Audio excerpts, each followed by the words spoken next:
Bienvenue sur Dissect, Ricardo. Tu m'as contacté Merci. parce que tu as grandi au sein d'une secte bouddhiste qui s'appelle Okase. J'ai fait une vidéo sur le sujet, donc si vous voulez aller la regarder, elle sera dans le petit i.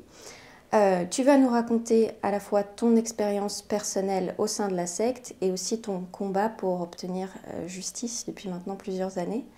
Alors on va revenir pour les gens recontextualisés. C'est quoi Okase? Déjà, merci de me donner cette opportunité de parler de cette histoire. Alors, Okase pour Ogyen Kunzang Choling, qui est donc le sigle de cette communauté bouddhiste qui va naître dans les années 70 et qui, dans le courant des années 70, en fait, va déjà commencer à se transformer en une forme de dérive sectaire, où en fait la communauté, l'aspect communautaire, l'aspect de vie en commun commence à s'échapper, on va dire, du contrôle des adeptes, au fur et à mesure qu'ils deviennent des adeptes et qui sont de moins en moins juste des gens qui veulent vivre ensemble une aventure et qui viennent de différents horizons, qui viennent de différentes situations, chacun dans leur contexte, dans leur pays, etc. Et donc ce qui les amène à se rassembler, d'un côté, en premier lieu, c'est le bouddhisme tibétain, qui dans ces années-là est en plein, c'est une vraie question, hein, avec le régime chinois qui va persécuter le Tibet, etc.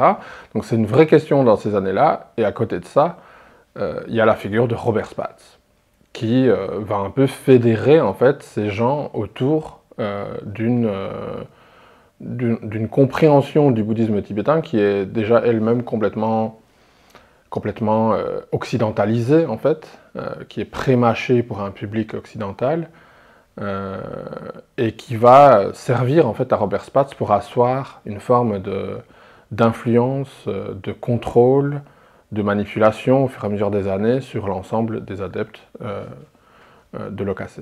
Alors, Robert Spatz, c'est un Belge, fils d'une famille plutôt aisée, qui est un petit peu, je pense, dans une situation où il n'a aucun savoir-faire, il a rien dans sa vie. C'est un réparateur de TV.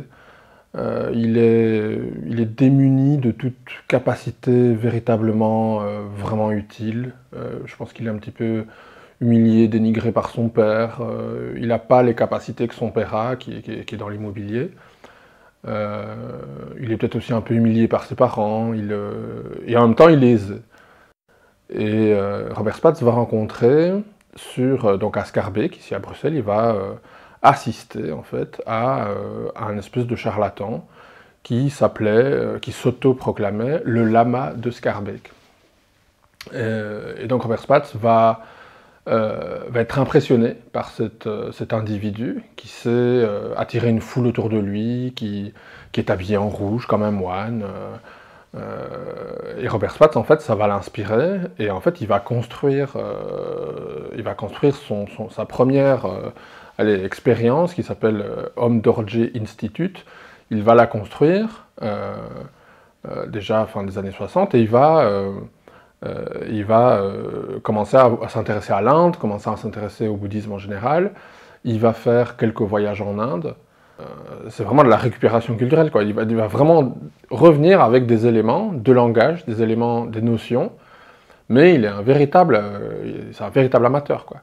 La chose qui le caractérise et que je pense qui lui permet en fait de jouer ce rôle et de devenir crédible autant pour des Tibétains que pour des adeptes ou des personnes intéressées dans le bouddhisme, c'est que c'est un excellent acteur. C'est un très bon acteur. C'est quelqu'un qui sait se tenir, qui sait parler face à une audience, qui sait moduler sa voix d'une façon à ce que les gens l'écoutent, que les gens s'arrêtent.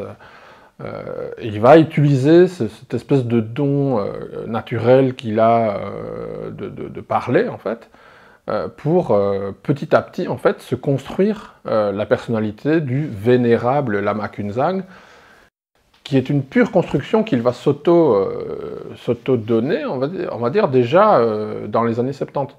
Et donc c'est quelqu'un qui vit une double vie. D'un côté, il est dans une certaine aisance immobilière, de par ses avoirs familiaux. De l'autre côté, il va capter des richesses, des héritages de ses premiers adeptes, à qui il va convaincre de donner pour la communauté. Donc c'est toujours pour la communauté. Donc tout ce qu'il va créer, ce sera pour la communauté. Et donc en fait, il va fédérer tous ces gens autour de lui qui ont qui ont des notions très à gauche. Ils se voient très bien en fait à vivre en communauté. Et il y a des gens qui sont venus dans la OKC uniquement pour l'aspect communautaire, pas spécialement pour le côté religion en fait, ou le côté bouddhisme. Ce qui les intéresse vraiment, c'est le végétarianisme, c'est la macrobiotique, c'est le yoga, c'est tout un contexte en fait de la fin des années 60 qui va tournoyer comme ça autour de lui et autour de ces personnes, et ils vont tous ensemble en fait, ils vont aussi commencer à construire des restaurants macrobiotiques, des magasins bio, etc. Et donc en fait, ils vont petit à petit rassembler en fait, connecter différentes capacités économiques et financières qui vont permettre en fait de générer quand même un certain bénéfice. Et c'est ce qui va permettre en fait à Robert Spatz d'acheter le domaine de Château de Soleil, donc Nimadzong, qu'on peut retrouver sur notre site. C'est sur ce domaine en fait qu'il va commencer à faire rentrer dans la tête des adeptes, des parents, que ce serait la terre sacrée et que sur cette terre, les enfants de la communauté pourraient être éduqués dans une situation un petit peu isolée du monde, et donc surtout isolée de la souffrance, isolée des malheurs du monde, hein, isolée de toutes les dérives du monde. Et donc petit à petit va se construire cette dichotomie entre l'intérieur et l'extérieur, qui nourrit l'imaginaire des adeptes en fait, en se disant on va créer l'extension de notre communauté où nos enfants vont pouvoir être éduqués d'une manière que nous, on n'a pas pu être éduqués. Donc c'est toutes des personnes qui viennent de milieux catholiques, et qui viennent de différents milieux où ils ont même parfois subi des choses très très difficiles en tant qu'enfants. Il y a aussi toute une partie, il y a beaucoup de Portugais, donc il y a beaucoup de gens qui ont fui la fin de la colonisation, donc Mozambique, Angola, etc. Beaucoup de personnes en fait qui fuient des contextes familiaux difficiles et qui retrouvent dans la communauté un moyen de se dire on va construire une alternative, et en plus c'est notre alternative, donc ils voient ça vraiment comme une espèce d'utopie concrète, et c'est cette utopie concrète en fait qui va leur glisser entre les mains sous le contrôle de Robert Spatz. Mes parents, ils sont plus dans le trip communautaire, ils n'ont jamais été des grands pratiquants, mais au fur et à mesure, l'obligation d'aller au temple, l'obligation de se comporter comme au minimum, hein, le minimum c'est aller au temple. Et donc, c'est un petit peu comme des petits villages d'il y a 100 ans ou 200 ans, où ceux qui allaient à la messe, ou ceux qui n'allaient pas à la messe, bah, ils n'étaient pas dans le circuit social du village, quoi. Ceux qui n'allaient pas à la messe, ils n'étaient pas bien vus, quoi. Bah, là, il y a exactement le même phénomène qui se construit, et puis qui se construit sur d'autres choses, sur comment on parle du lama, quelles opinions on a face aux autres adeptes. Donc, au plus on se comporte comme un adepte qui a compris le langage, qui a compris en fait le fonctionnement interne, au plus on est un adepte de confiance. Et donc quelqu'un qui va au temple tous les jours, qui est là à tous les enseignements, qui ne critique jamais ouvertement Robert Spatz, etc. Ça, c'est un bon adepte, et donc on peut lui faire confiance. Et donc il peut monter dans une hiérarchie informelle, mais qui est vraiment exclusivement contrôlée par Robert Spatz, qui rentre en fait dans la vie de ses adeptes, au point de contrôler qui sort avec qui, et qui a un enfant avec qui c'est vraiment extrêmement rapproché.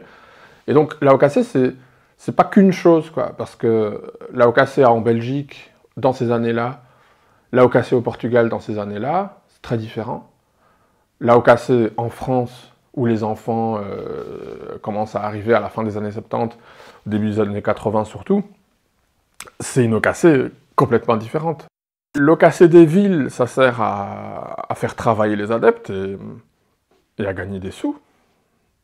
Essentiellement, ça sert vraiment à générer un chiffre d'affaires conséquent, où, au début, entre les années 70 et les années 90, en fait, c'est quand même une énorme période de temps, ils ne sont pas régularisés, ils ne payent pas de loi sociale, ils ne payent pas de salaire, ils ont des frais communautaires d'électricité, de logement, etc., mais qui sont complètement collectivisés. Et ensuite, il y a énormément de noirs, en fait, qui sortent, d'argent non déclaré qui sort, et qui en fait, rentrent dans les poches de Robert Spatz. Et donc, il y a vraiment une fuite de capitaux, en quelque sorte, permanente dans ces années-là. En ville, c'est très très différent, parce qu'en ville, même si c'est mal vu, il y a moyen de s'échapper au restaurant. Il y a moyen de s'échapper au cinéma. Il faut le faire avec des personnes, avec d'autres adeptes, qui vont rester... qui vont pas aller discuter, qui vont pas aller parler, mais... Et donc, en fait, en ville, il y a une certaine forme de liberté qui peut donner l'illusion aux adeptes qu'en fait, à condition qu'ils restent dans les clous, qu'ils vont au temple, qui se comportent en fait comme on s'attend à ce qu'ils se comportent, en fait, ça peut être une vie assez insouciante. Il n'y a pas de facture, il n'y a pas d'argent, il n'y a pas de retraite non plus, il n'y a rien. Mais il y a un confort du présent, il y a un confort dans le présent. Il y a de la nourriture à foison, il ne faut pas penser à son loyer, il ne faut pas penser à son logement, il ne faut pas penser à rien. Et en plus, quand les premiers enfants arrivent, hop, on les envoie à Château de Soleil pour qu'ils soient éduqués pour devenir une élite, parce que c'est un petit peu comme ça que la chose est présentée aux parents. Et donc l'OKC des villes est vraiment une réalité très différente, sans parler après de tout l'aspect où Robert Spatz organise des soirées, le dimanche, donc certains dimanches ils se font tous engueuler dans une sorte de longues palestres, de longs monologues que Robert Spatz apostrophe à ses adeptes, et puis il peut très bien décider de faire une grande fête, et alors les moyens colossaux sont mis pour faire la fête. Et donc tout le monde se boue pour la gueule, même s'il y a des enfants mineurs dans le coin, c'est pas un problème, ils sont incités à consommer aussi. Tu te retrouves avec des enfants mineurs bourrés à côté d'adultes bourrés, des histoires de cul, des histoires de ci, de cela, des tromperies, enfin il y a tout ce qui peut se passer dans un collectif, hein, dans une communauté, mais qui va détonner sous les manipulations de Robert Spatz, l'alcool, le fait qu'ils sont sous une forme de casserole à pression tout le reste de la semaine, ou même tout le reste du mois, jusqu'au moment où Spatz va organiser une fête, et là, il y a tout qui sort, et donc ces gens vivent, pour certains, ils vivent une vie très simple, où en fait ils vont au travail, pour la communauté, ils vont au temple pour pratiquer, pour mettre en pratique leur bouddhisme, et puis c'est tout. Il leur est conseillé de ne pas sortir, de ne pas se distraire, que le but de la vie, c'est le dharma, c'est la pratique, etc. Donc il y a ceux-là qui vont vraiment suivre ça très très fort, il y a ceux qui sont un peu plus un art sur les bords et qui en fait, et ils ont leur petite liberté, ils ont aussi leurs petits privilèges, donc il y a ceux qui sont bien placés à certains postes, qui se permettent de faire ça, personne ne va jamais les critiquer, personne ne va jamais les remettre en question. Et donc dans tout ça, en fait, il y a des réalités très très différentes, aussi différentes que le nombre de personnes qui y participaient. Tes parents, comment ils sont rentrés dans le groupe?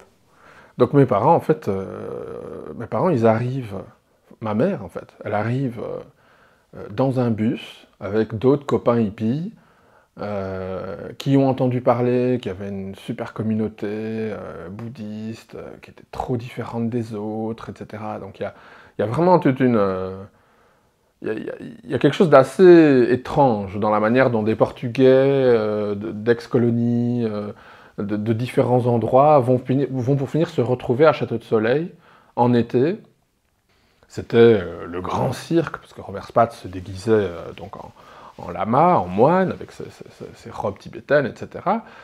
Et Robert Spatz les rassemble tous. Et donc il y a des étés où ils sont, au début, ils sont une vingtaine, une cinquantaine, une centaine, et puis ça va monter, à l'apogée de la OKC, ça va monter jusqu'à 300-400 personnes certains étés. Et donc ma mère, elle débarque là-dedans, avec d'autres copains hippies, avec son copain de l'époque, Elle n'a aucune idée dans quoi elle met les pieds. Elle a 16 ans. Ses amis vont décider de rester dans la communauté, donc elle va les suivre. Ils sont un petit peu plus âgés qu'elle, donc elle va les suivre. Elle a quitté le Portugal en vacances dans un bus. Elle se retrouve en Belgique. Tu reviens pas comme ça, t'as pas d'argent, t'es mineur. Et c'est dans cette situation-là en fait, qu'elle va rencontrer mon père, qui lui fait partie des adeptes qui sont plus dans la vague communautaire. Pour eux, c'est une super aventure, quoi. Ils sont en train de, dans leur tête, ils sont en train de construire une communauté, et c'est en dur, enfin c'est solide et tout. C'est un peu comme ça que mes parents arrivent, voilà, à Château de Soleil et dans la Ocassé, quoi. Et toi, tu es né dedans alors? Voilà, moi je nais en 1980 à Bruxelles, sur une table de la communauté, assisté par le médecin de la communauté. Robert Spatz c'est pas loin du tout, puisque je pense qu'il est très bien conscient que tout ce qu'ils sont en train de faire est quand même à la limite du questionnable, en tout cas, au minimum, vu que ma mère est mineure, et que mon père, à ce moment-là, il a quelques années de plus. Donc toute cette situation est quand même un peu limite, et donc il va encadrer tout ça, il va devenir mon tuteur, légalement. Il va me mettre des parrains, un parrain et une marraine qui sont des adeptes de la Ocassé. Donc j'arrive à Château de Soleil, j'ai 1 an. J'arrive en 1981. J'arrive dans un endroit où il y a déjà une bonne dizaine, quinzaine d'enfants. Les premiers enfants sont arrivés à la fin des années 70. Et donc moi j'arrive dans un endroit où il y a voilà, tous ces enfants qui sont là et qui sont en quelque sorte administrés par une dame qui a la charge en fait de tous les enfants. À ce moment-là, il n'y a pas de groupe, il n'y a pas de division des enfants par genre, par âge. Il y a vraiment un énorme groupe avec des enfants qui vont de l'âge je dirais, de 11-12 ans jusqu'à 1 an. Moi, j'ai 1 an quand j'arrive. Et donc moi, au début, j'habite dans une toute petite maison en face du temple avec ma mère. Je suis considéré comme un enfant difficile, dans le sens où je pense que j'ai peur. Moi les premiers souvenirs que j'ai de ma vie, c'est des souvenirs de peur, en fait. J'ai peur que ma mère se mette à une distance de 2 mètres de moi, et j'ai peur, quoi. J'ai tout le temps peur. Je me sens pas du tout en sécurité. Je m'intègre pas facilement avec les autres enfants, quoi. Je suis un enfant un peu solitaire, et je trouve souvent... il y a d'autres enfants qui sont là et qui sont très bagarreurs, qui sont très dominants. Moi, je suis pas un enfant qui rentre dans ces jeux-là, en fait. Et donc, du coup, je m'intègre pas facilement au début. Ça va s'améliorer avec les années, et en fait, ma mère va rester sur place avec moi jusqu'à mes 5 ans. Et donc, à 5 ans, elle reçoit vraiment l'ordre qu'en fait, elle doit aller travailler à Bruxelles, et qu'il n'est plus question de rester auprès de son enfant. Mais je me rappelle du jour où elle est partie, de cette voiture qui part vers Bruxelles, et puis c'est tout. Et puis tu te retrouves seul sur place. Oui, tu es entouré d'autres enfants. Il y a cette dame qui s'occupe de tous les enfants, qui tantôt est très sévère, parfois violente, tantôt est très aimante, dans une relation individuelle comme ça avec chaque enfant, elle peut avoir des moments de douceur, en fait. Mais d'un point de vue de tous les enfants, quand elle est comme ça en train de s'occuper de la masse des enfants, elle est très froide, et elle applique en fait les règles de Robert Spatz, qui est de ne pas montrer d'émotion, de ne pas créer de liens trop affectifs avec ses enfants. Pourquoi il y a cette forme d'éducation, on ne peut pas créer de lien avec l'enfant? Comment il explique? C'est quoi sa vision de l'éducation des enfants à Robert Spatz? Alors Robert Spatz, en fait, il prétend que, et ça je cite Robert Spatz, il dit les parents ont des tares chromosomiques. Donc il va dire, il prétend qu'il y a un certain bagage karmique qui serait inscrit dans les gènes des parents, et que si tu laisses des parents éduquer leurs enfants, ils vont leur transmettre X et Y. Et dans tout ça, des tas de psychoses, voilà, de tares, qui ensuite vont polluer en quelque sorte la vie de l'enfant. Et que donc, le mieux pour un enfant, c'est qu'il soit coupé de ses parents. Alors étrangement, il n'applique pas du tout ça à ses propres enfants, puisque Robert Spatz a eu 3 enfants, et ces 3 enfants sont nés en Belgique, à Bruxelles, et venaient à Château de Soleil en vacances. Et leur mère était totalement contre le fait que ses enfants soient séparés d'elle. Nous, on vivait dans une autre perception de c'était quoi la famille, puisque c'était créé autour des enfants de Robert Spatz une notion de « eux, c'est la famille du lama », donc eux, ils ont un traitement différent parce que c'est la famille du lama, et aucun des autres adeptes ne mettait cette dichotomie en question. Personne ne disait « oui, mais non, moi je suis pas d'accord, moi je ne voudrais pas me séparer de mes parents, d'ailleurs regardez, la femme du lama... Personne. Donc que je sache, il n'y a jamais eu de rébellion ouverte des parents qui se sont dit ça va pas, on travaille trop, on veut visiter nos enfants plusieurs fois. Non. Tout était fait pour qu'il n'y ait pas genre de bus, ou en tout cas des moyens conséquents pour que les parents puissent venir voir leurs enfants en roulante. On aurait tout à fait pu imaginer une version de ça, où en fait tous les parents s'organisaient pour tous venir un week-end sur 2, j'en sais rien. C'est pas du tout ça qui s'est passé. On voyait nos parents entre 1, 2, 3 fois par an. C'est quelque chose que Robert Spatz n'a jamais vraiment réussi à déraciner, c'est Noël. Et donc Noël, ça n'allait pas, quoi. Les parents voulaient voir leurs enfants. Et donc, en général, Noël était une période où il y avait plein de voyages vers Bruxelles. Donc, Noël et l'été, c'était vraiment les grandes dates où tu voyais tes parents. Et puis, ça pouvait arriver, par exemple, si des grands-parents de certains parents faisaient des pressions, ou que Robert Spatz s'inquiétait que si ses grands-parents n'étaient pas contents, bah, du coup, ça pouvait faire des ennuis à la communauté. Donc, du coup, certains enfants partaient au Portugal, en été, des choses comme ça. Et à quoi ça ressemblait ton quotidien, ou le quotidien des enfants à Château de Soleil? C'est quoi les activités? Alors, à partir de 7-8 ans, les enfants allaient au temple. Donc le temple était un petit peu le pivot sur lequel était organisé tout le reste de la vie quotidienne. Évidemment, il y avait les repas, il y avait l'école, donc il y avait une école sur place, hein, qui était administrée par certains adeptes, qui avaient ou non certaines compétences. Comme il y en a une qui était professeur, il y en a un qui avait une expérience en professeur de mathématiques, donc il y avait certaines qui avaient un certain niveau de compétences, d'autres pas du tout. Et puis surtout, la majorité n'avait pas beaucoup de compétences pédagogiques pour s'occuper d'autant d'enfants dans autant de classes différentes. Et donc l'école était, on va dire, encadrée par le CNED, en fait c'est le cours national d'enseignement à distance, qui est un système français en fait pour faire l'école à la maison. La OKC avait joué des pieds et des mains en fait pour utiliser le fait qu'ils étaient à plus de 30 km d'une école publique pour dire qu'en fait, ils ont obtenu le statut d'école parce qu'ils ont vraiment fait des pieds et des mains pour arriver à avoir ce statut, afin que les enfants puissent être voilà, scolarisés sur place, et que surtout, ils ne rentrent pas en contact avec le monde extérieur.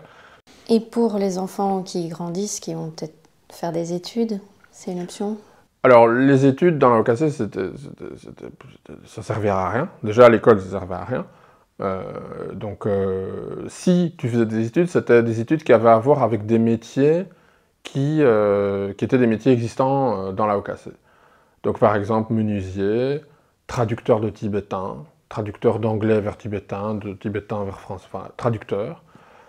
À la limite, médecine, tout ce qui était médecine un peu parallèle et tout ce trip-là, c'était assez bien vu comme truc. Et le niveau scolaire, parce que tu dis que tu es scolarisé au Château de Soleil?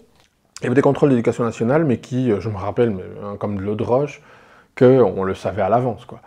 Et donc, quelques semaines ou parfois quelques mois, 2-3 mois avant qu'il y ait le contrôle, il y avait un regain de structuration pour les enfants, il y avait des cours de rattrapage, il y avait un alignement en fait pour que les enfants soient plus performants.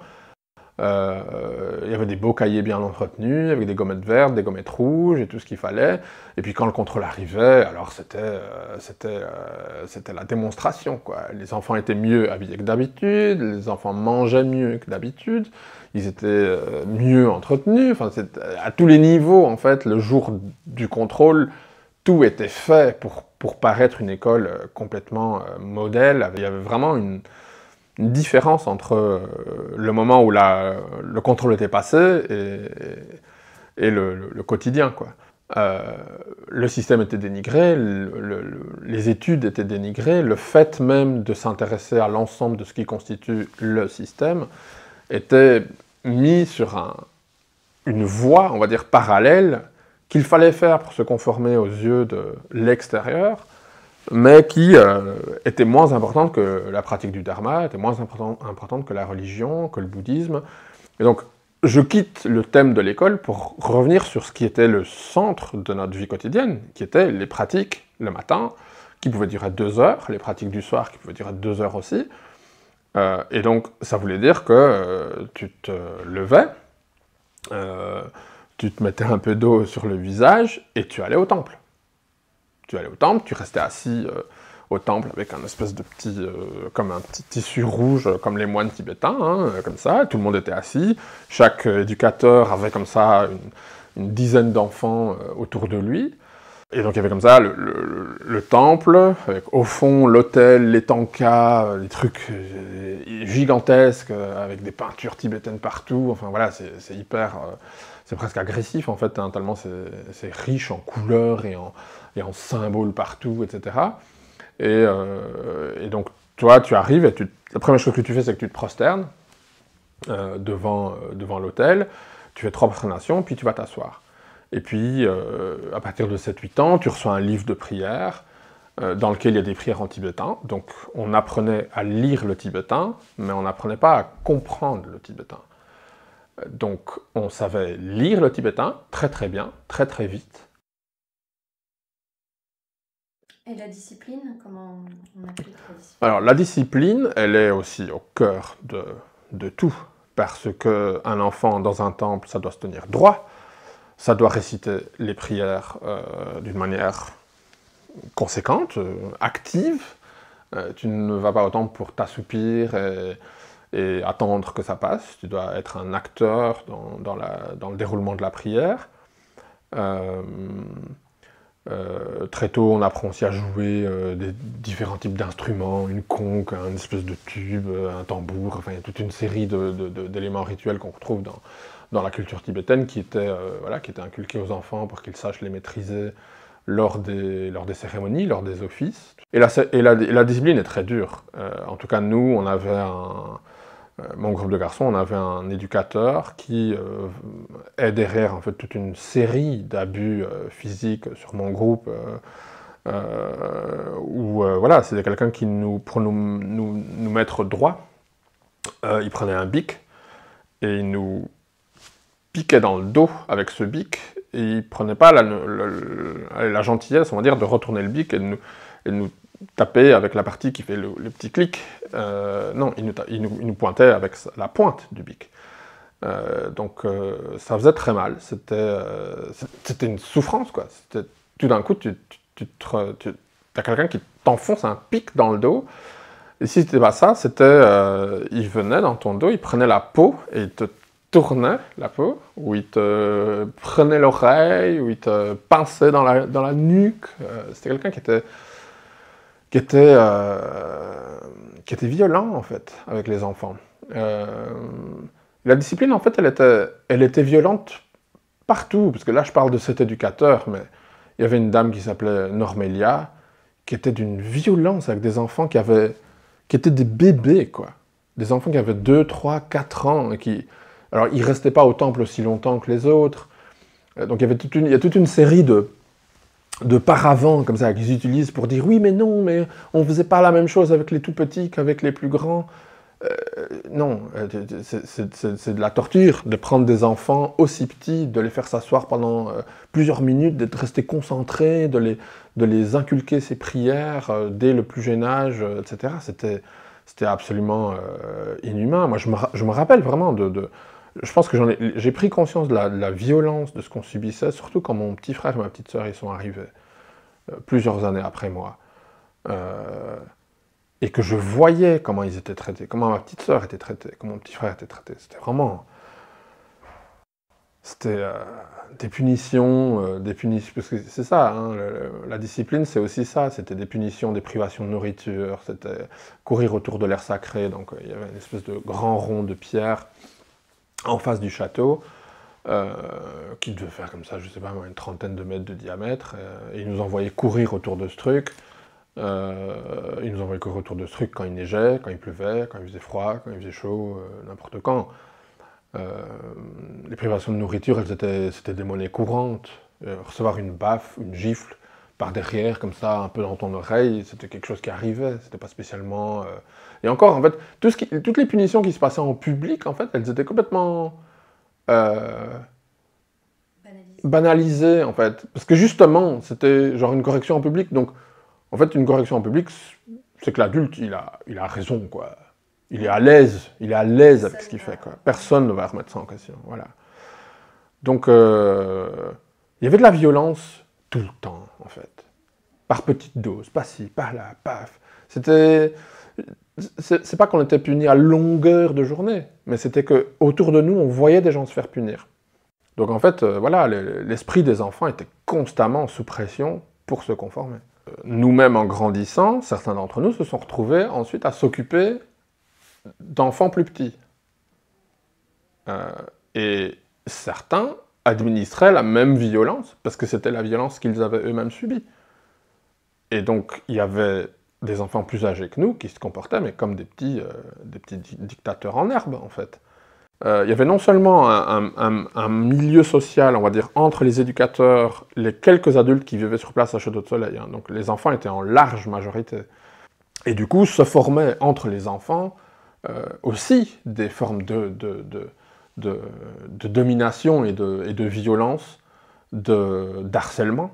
C'était très difficile parce qu'il fallait constamment survivre, et il fallait constamment s'allier avec les bonnes personnes, et il fallait constamment plaire à certains adultes d'une certaine façon, pour toujours éviter de se faire punir, quoi. Et donc, en fait, tu passes ta vie à mentir, à manipuler, en quelque sorte, parce que tu dois survivre. Le but, c'est de ne pas te faire punir. C'est une manière de vivre une enfance absolument horrible, en fait, que les adultes administraient la doctrine de Robert Spatz. Les adultes faisaient des réunions pour savoir comment il fallait battre les garçons.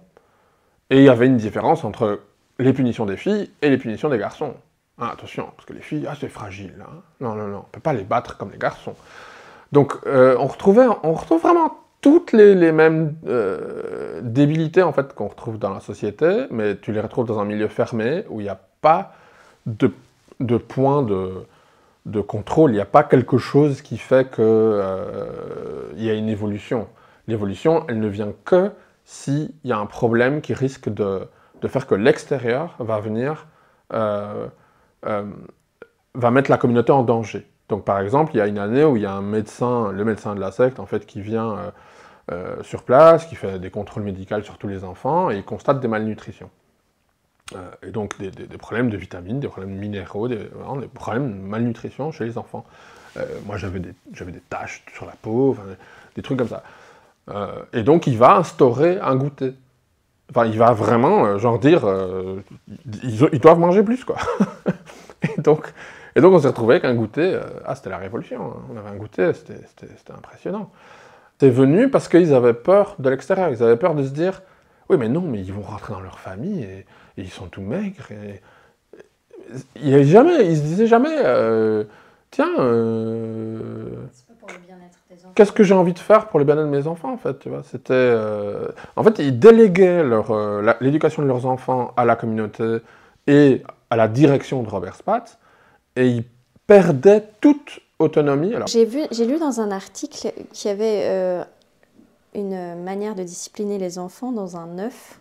L'œuf, en fait, c'était quoi? C'était donc près de cette maison, un petit peu au loin, mais vraiment là, carrément au milieu de la forêt, il y avait une espèce de bâtisse qui ressemblait effectivement à un œuf. Bon, aujourd'hui, en la voyant, tu dis, ouais, bon.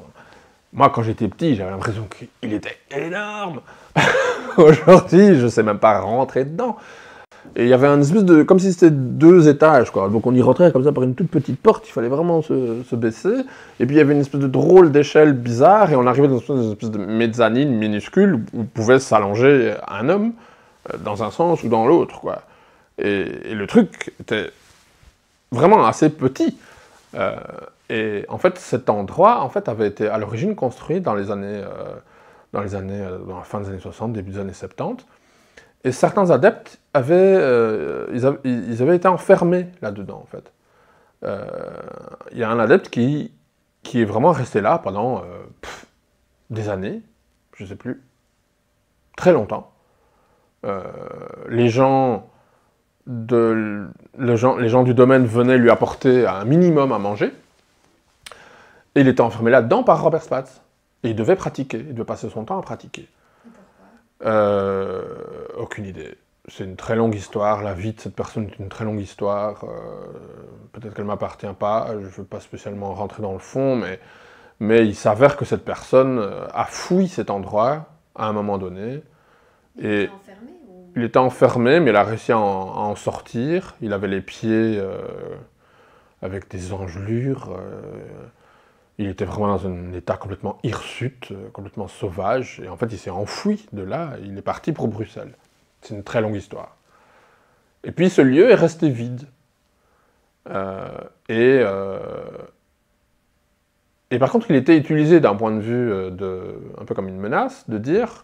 Si vous êtes pas sage, vous allez dans l'œuf. Et donc, de ma génération, il n'y a qu'une seule personne qui est allée vraiment vivre là-dedans pendant une semaine.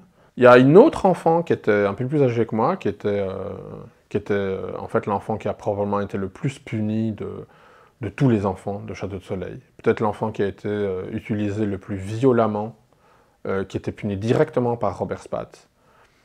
Que tous les adultes sur place se limitaient en fait à suivre les ordres de Robert Spatz et donc à mettre en place les disputes. Cet enfant a été accroché à un arbre avec une corde, elle a été isolée dans une chambre pendant des semaines et des semaines, elle a été mise donc, un peu plus bas aussi, un peu plus bas de la grosse bâtisse, il y a ce qu'ils appelaient des chamkans, de petites maisons rondes en bois, où certains adeptes vivaient avant que Robert Spatz ne fasse quitter le maximum d'adultes de Château de Soleil et qu'il ne reste que le minimum pour le faire tourner et les enfants. Et donc cet enfant, par exemple, elle a été enfermée dans ce chamkan pendant des semaines et des semaines. Je me rappelle très très bien d'un hiver où je vais visiter ma mère à Bruxelles et ils ont sorti cet enfant avec une corde, littéralement, il y avait une corde accrochée à son pied, et ils l'ont mise dans la camionnette, et elle est partie à Bruxelles rejoindre ses parents, et à ce moment-là, elle a vraiment quitté Château de Soleil. Cet enfant a été humilié, battu, terrorisé par des adultes qui voulaient la contrôler. La personne qui s'est demandé pourquoi est-ce qu'elle se révoltait comme ça, face à, en fait, au type de vie en fait, qu'on nous imposait, je pense que c'était peut-être la plus brave d'entre nous, et qui a été du coup utilisée en exemple, littéralement matée, pour qu'elle se comporte comme les autres enfants. Elle était vraiment... Il fallait qu'elle soit totalement anéantie, afin que les braises de révolte qu'il y avait dans ses yeux ne se permettent pas de se raviver. Et je pense que nous tous, en fait, on a grandi avec la perception que cet enfant avait été utilisé comme un espèce d'exemple de châtiment total. Et pendant des années et des années et des années, même nous, en tant qu'enfants, on l'appelait la folle. D'autres personnes, on le voit dans le documentaire Les enfants oubliés, on voit l'institutrice de Château de Soleil qui dit, quand on lui pose des questions sur cet enfant, elle dit « Ah, mais c'était un enfant difficile. » Donc, ça, je dois avouer que je n'y crois pas trop. Si on voit le cas des jeunes qui ont avancé ça, c'est des personnes avec de gros problèmes antécédents au fait qu'ils dénoncent. Certains sont nés ici pourtant. Hein. Il faut aussi voir ce qu'on raconte, hein, les rumeurs. Parce que les rumeurs, on sait ce que ça peut donner. Hein. La rengaine habituelle d'un monde d'adultes qui, au lieu de se poser des questions sur sa construction, estime qu'un enfant qui se révolte contre des injustices monumentales est un enfant difficile. Quand est-ce qu'il y a eu les premiers signalements aux autorités de ces abus-là? Alors, les signalements, il faut les séparer en deux parce qu'ils démarrent en Belgique et ils démarrent en France, mais pour des raisons différentes. Donc, c'est-à-dire qu'en Belgique, comme il y a une majorité d'entre nous qui sommes nés en Belgique, à un moment donné, l'État se rend compte, enfin les services de justice, de police, se rendent compte qu'il y a 70 enfants qui sont résidents à la rue de Livourne, qui ne vont à aucune école dans les environs, qui sont inscrits sur aucune école, qui sont totalement absents des systèmes en fait belges. Et donc le premier élément qui va vraiment mettre la puce à l'oreille aux autorités en Belgique, c'est cet aspect-là. Pour la France, ça vient autrement. C'est une adepte qui a un cancer en fait.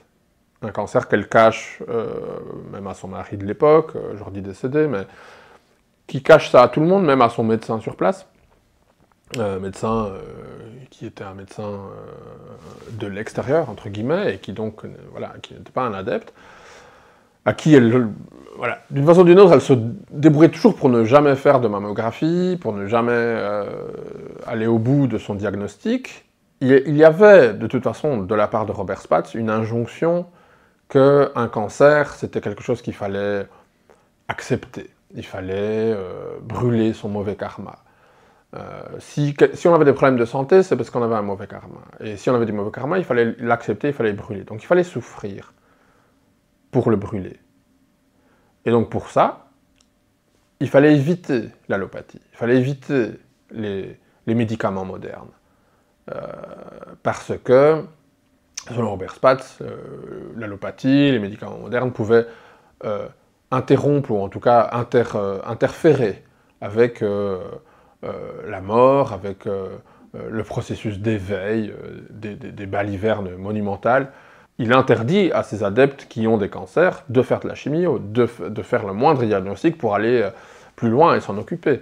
Et par contre, il amène une thèse spirituelle, religieuse pour en fait faire face à ce cancer et l'accepter, vivre avec, etc. Et donc cette femme en fait va mettre tout ça en pratique et elle va cacher cet état de cancer déjà avancé. Et donc à un moment donné, sa famille, en France, qui ne sont pas des adeptes, vont s'inquiéter. Et donc à un moment donné, ils vont faire une dénonciation. Et c'est ça qui va mettre en fait l'oreille à la puce, la puce à l'oreille alors l'ancêtre de la Miviludes en France, et qu'il va y avoir en fait une plainte, tout simplement. Et c'est cette plainte-là de personnes externes à la OKC qui vont en fait mettre un petit peu les yeux des autorités sur le contexte de Château de Soleil et sur ce qui s'y passe.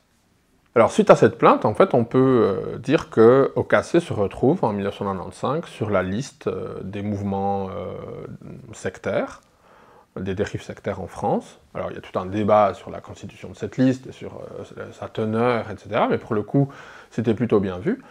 OKC, à ce moment-là, est en pleine dérive sectaire, puisqu'on est non seulement face à des personnes sous emprise, des personnes qui ont perdu le contrôle de leurs enfants, des familles détruites, des héritages détournés. On se retrouve on est dans tout le contexte d'une dérive sectaire, sans parler même des abus physiques sur les enfants, des abus sexuels sur certaines jeunes filles, que ce soit de la part d'éducateurs ou de la part de Robert Spatz.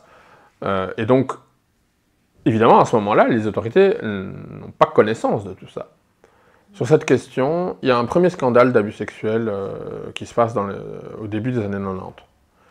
Et ce scandale, il va être étouffé en interne, c'est-à-dire que les filles ne vont pas recevoir aucune forme de reconnaissance en fait, par rapport à ce qui leur est arrivé. Le prédateur sexuel va être renvoyé de Château de Soleil une fois qu'un des parents d'une de ces jeunes filles mineures fait des menaces en fait, à Robert Spatz.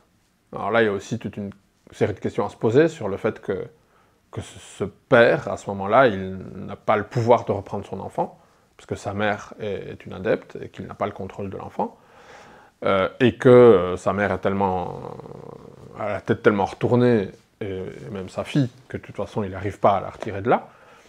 Dans toute cette histoire, on peut se poser beaucoup de questions sur les parents. Autant les parents qui ont un pied dehors, mais qui ont perdu le contrôle de leur enfant, autant les parents qui sont dedans et qui ont perdu le contrôle de leur enfant. Les parents, à ce moment-là, jusque dans les années 2000, les parents ne savent pas qui de leurs enfants ont été abusés sexuellement. Et même à ce moment-là, par exemple, ils ne savent pas pour les abus physiques sur les garçons. Ils ne savent tout simplement pas. Ils se disent que, oui, il y a une éducation un peu à la dure, etc. Et dans leur tête, c'est tout. Et eux-mêmes ayant vécu aussi parfois des enfances, un coup de bâton, voilà. Il a sûrement mérité, il a sûrement fait une connerie monumentale, parce que de toute façon, c'est mon fils, il est têtu, des espèces de logiques comme ça, de genre... ils vont même pas jusqu'à creuser vraiment qu'est-ce qui s'est passé, non, même pas une fois par an. Et puis il faut aussi dire que quand tu vois tes parents qu'une fois par an, c'est pas comme si tu avais un lien super facile pour leur dire « oui, mais tu sais, j'ai subi ça, j'ai subi ça », non. Donc en fait, les parents, Robert Spatz contrôle l'information. Il va dire en fait que seulement une de ses enfants, celle dont le père a justement fait des menaces, que l'éducateur aurait mis une main sur les cuisses. Et donc l'information, elle va être étouffée, elle va être circonscrite à cet acte de main sur les cuisses, et ils sont loin de s'imaginer quoi que ce soit d'autre. Et surtout, ils n'ont aucune idée, en fait, que leurs propres enfants, d'autres, parce qu'en tout, il y a quand même une dizaine de cas dans cette affaire, sont concernés. Et donc pendant des années, l'information va rester complètement étouffée. Cet éducateur va être comme ça, transporté de lieu en lieu, jusqu'à ce que le temps passe, une dizaine d'années passent. Et puis, au début des années 2000, alors qu'il y a encore des enfants mineurs à Château de Soleil, il va être réintégré. Et la personne qui le réintègre est la personne qui était la responsable des jeunes filles, de ces mêmes jeunes filles qui se sont fait abuser sexuellement. Et elle va promouvoir l'idée qu'il a beaucoup pratiqué, qu'il a beaucoup changé, et que donc il a brûlé son karma, et donc il faut le réintégrer. Si suffisamment d'adeptes se disent que oui, il a vraiment changé, il a changé, et que le mot circule, et que tout le monde se met d'accord qu'effectivement il a changé, parce qu'en apparence il a l'air d'être gentil. Bref, ces gens sont complètement à la masse, évidemment, et donc voilà, il a été réinstauré à Château de Soleil. Il y a certains parents qui se sont méfiés, qui faisaient attention que leurs enfants ne se retrouvent jamais en sa compagnie. Il y a des histoires où il prenait le courrier des enfants, et puis il forçait, en quelque sorte indirectement, il forçait les enfants à ce qu'ils viennent chercher leur courrier chez lui, ce qui n'avait absolument aucun sens. On n'a pas de rapport par la suite d'abus. Mais il avait un comportement de prédateur avec des enfants, et je pense qu'il avait appris sa leçon, donc au lieu de s'intéresser aux petites filles, du coup il s'intéressait un petit peu plus aux petits garçons. Les différentes personnes qui vivaient sur place, les différents adultes qui vivaient sur place, à ce moment-là, étaient au courant d'abus sexuels, n'ont rien dit. En 1993, ils vont séparer le groupe total des enfants. Ils vont prendre tous les enfants de ma génération jusqu'aux enfants qui ont 13 ans, on va dire. Ils vont prendre tous ces enfants-là et ils vont les envoyer au sud du Portugal.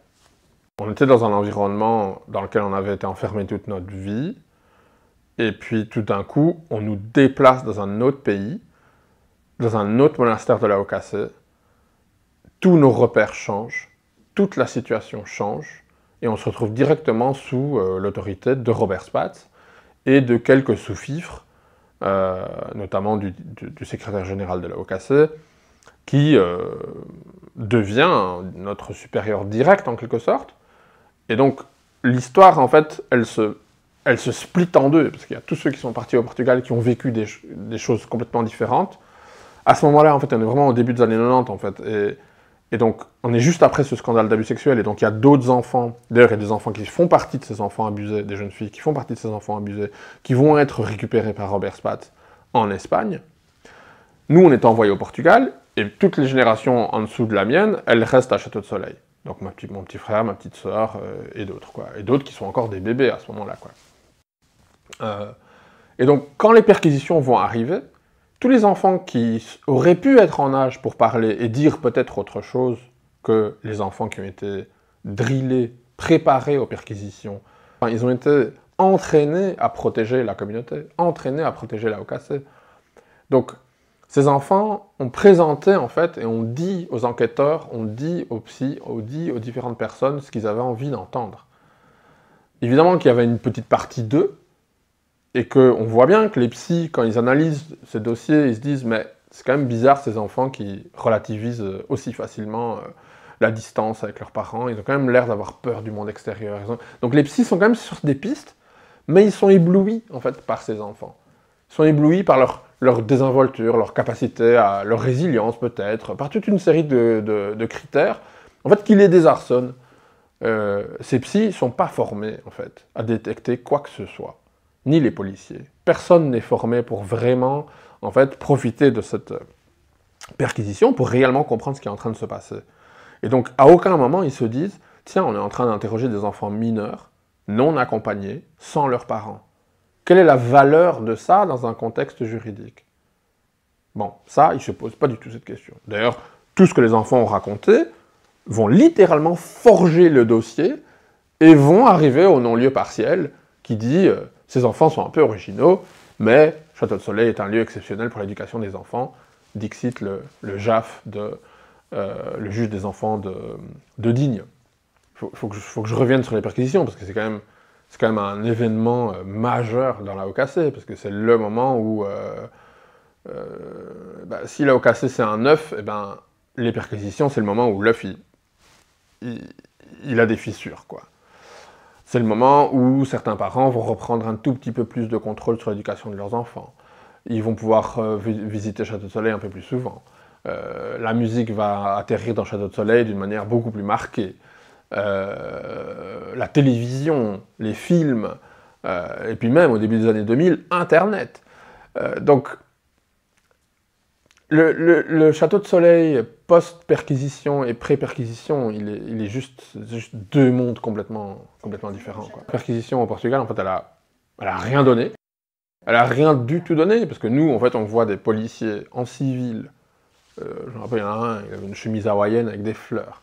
Donc, t'as un type avec une chemise hawaïenne avec des fleurs, des lunettes et un chapeau de touriste, qui vient te poser des questions et qui dit « oui, alors il paraît que vous avez vécu des choses un peu pas conventionnelles, vous pouvez nous raconter ?» Et nous, on le regarde comme ça, on dit « mais toi, t'es un con de l'extérieur. Qu'est-ce que tu veux que je te raconte et quoi?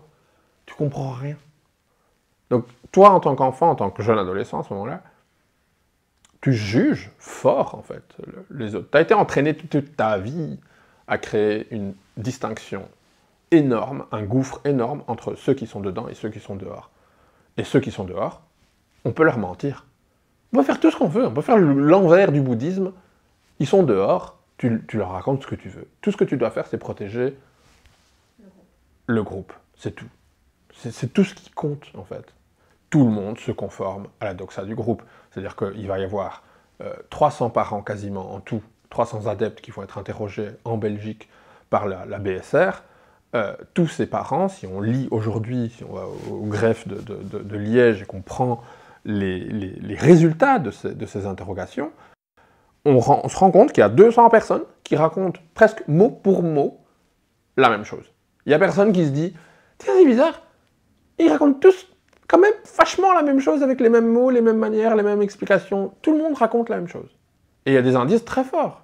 Tout le monde dit que c'est Lama Kunzang, Robert Spatz qui dirige la communauté. Tout le monde dit certaines choses. En fait, certaines choses sont criantes, en fait, si on savait les regarder avec le recul et une compréhension sur comment fonctionne un milieu sectaire. Je ne pense pas du tout que les policiers qui ont été confrontés à tout ça étaient vraiment formés. Pas plus que les magistrats, pas plus que les juges. Non, ils n'étaient pas formés à gérer cette matière. Et donc du coup, à un moment donné de l'instruction entre 1997 et les années 2000, il y a même un juge qui va dire « on ne peut pas empêcher les gens d'être masochistes ». Donc en 1997, première perquisition, et seulement le premier procès en 2016. Donc au moment des perquisitions, l'AOKC, ce que les enquêteurs trouvent est très différent de ce que l'AOKC était avant les perquisitions. Tout est mis en place pour exister d'une manière plus ou moins légale. Il y a des coopératives d'activités qui ont été créées, il y a des entités légales, enfin tout ça, voilà. Et du coup, en Belgique, les adeptes vont tous se faire interroger, certains pendant des heures, certains qui ont des postes, en tout cas sur le papier, d'administrateurs, de directeurs financiers, de ci et de ça. Tout ce genre d'adeptes-là vont se faire cuisiner pendant beaucoup plus longtemps. Et ils vont protéger en bloc le système, complètement. Les parents qui font partie un petit peu de la masse des ouvriers, eux, ils vont répéter un petit peu les briefings qu'ils auront reçus, ils vont répéter ce qu'ils ont toujours entendu, et en fait, ils n'arrivent pas vraiment à tomber sur quelque chose de vraiment... puisque, voilà, tout a été reconstruit, en apparence, tout ça a l'air de tenir la route.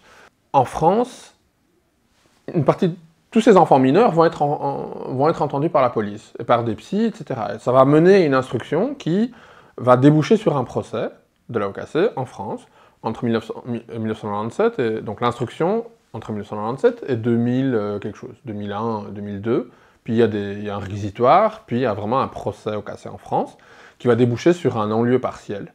Pourquoi partiel? Parce qu'en fait, tous les faits de mœurs, tous les faits d'abus sexuels, les plaintes d'abus sexuels qui ont été posées en 1997 par des femmes notamment, qui avaient été abusées sexuellement des années auparavant à Château de Soleil, par Robert Spatz, ou une femme qui est majeure mais qui s'est fait abuser sexuellement en Belgique, la femme du médecin, une satellite adepte qui a aussi porté plainte, etc.